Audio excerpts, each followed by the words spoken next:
Okay, so this is a low budget film and it's crappy quality and well, sorry.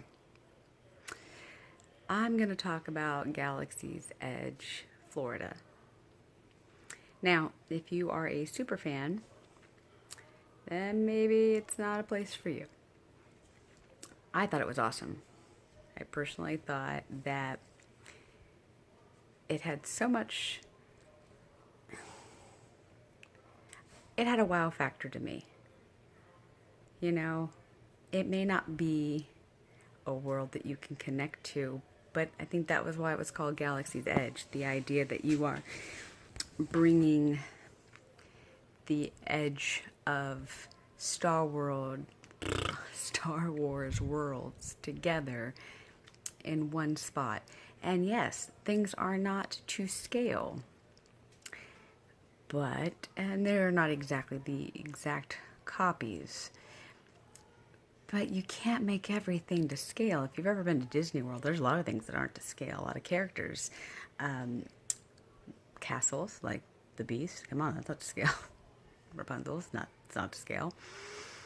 Not everything is exactly to scale. Mount Everest isn't to scale. Um, it's just meant to give you the feel, the magic of Disney, so to speak, in the sense of awe and wonder and charm, not the exact replica, not the, let's put it this way. I grew up on Star Wars. I was Princess Leia, I think, for many years of my childhood. Halloweens. I'm 44.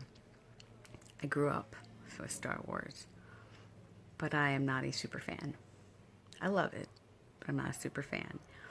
And I think sometimes when you put something on a high pedestal, nothing's going to compare. And yes, Disney doesn't have all the rights to everything. And so, there's the argument of what hinders what. But I think they did great with what they have. And then you'll have the people who argue there's too many stores. Hi, let's look at Disney as a whole. Main Street USA is a whole town of stores. One attraction, I think, just one, the meet and greets. And then you go to any other town, and if it's not a restaurant, it's a store with maybe a handful of rides. One major ride, probably, and a couple of minor. So, And then one reviewer talked about the dead space because she went during either the preview or the first day. I don't know. Okay, there's a lot of dead space because of the fact that, incoming hurricane, school started, some people didn't want to show up because it was the opening. That is traffic space. If you've ever been to Disney on off season when it's dead, you will notice things on the concrete, like my son noticed the dinosaur footprints in Hollywood Studios a couple years back, and he's like, how long have these been there? And I'm like, since forever, since MGM Studios. So yeah, when you've got a 5-hour wait line or a 2-hour wait line that's going out of the building for Millennium Falcon, you need that space.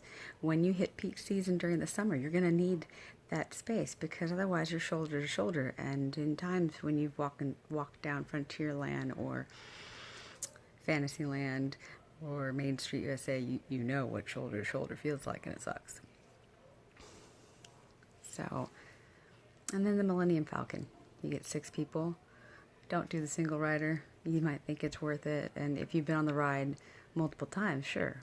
But the first time, I highly suggest standing in line because the most exciting spot is the pilot. If you're the gunners, which is, the second 2 seats, then you get to press a button.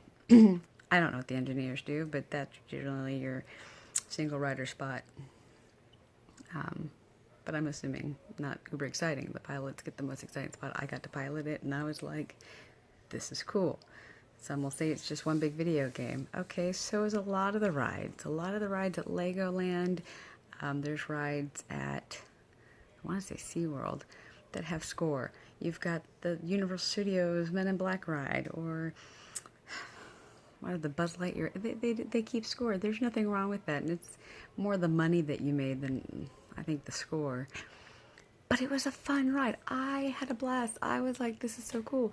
Some people will say it's short. I didn't think it was short. I actually thought it was long. I thought it was about to be over, and I thought, oh, this is it. I'm like, wow, that's pretty long. And then I was like, oh, it's still not over. I thought it was fun. I thought it was a lot of fun. The quality of merchandise, most of the merchandise, not all of it, is really good. I bought myself an Android necklace. It's metal, $19.99. I'm like, this is actually nice jewelry, like not chintzy plastic. A lot of I don't know. I just thought some things are, of course, are expensive. And some things I thought were worth the price. It's always going to be expensive. It's Star Wars merchandise at the same time. It's tourist merchandise. It's visiting Disney merchandise. But it was cool. The marketplace, the bazaar was so cool. I don't know. I thought it was neat. I just thought, I'm using the most retarded descriptive adjectives. I thought it was neat. I think it was fun. I think it's meant for the general love of Star Wars. If you've never watched Star Wars, I think you'll have a blast in there. I think you'll think it's neat. If you like Star Wars, I think you'll enjoy it. I think if you're a super fan, you might not. If you're going to go in there to pick it all apart, or to watch videos that have picked it all apart, or to go in there with a bad attitude, maybe not go. Or maybe don't watch them.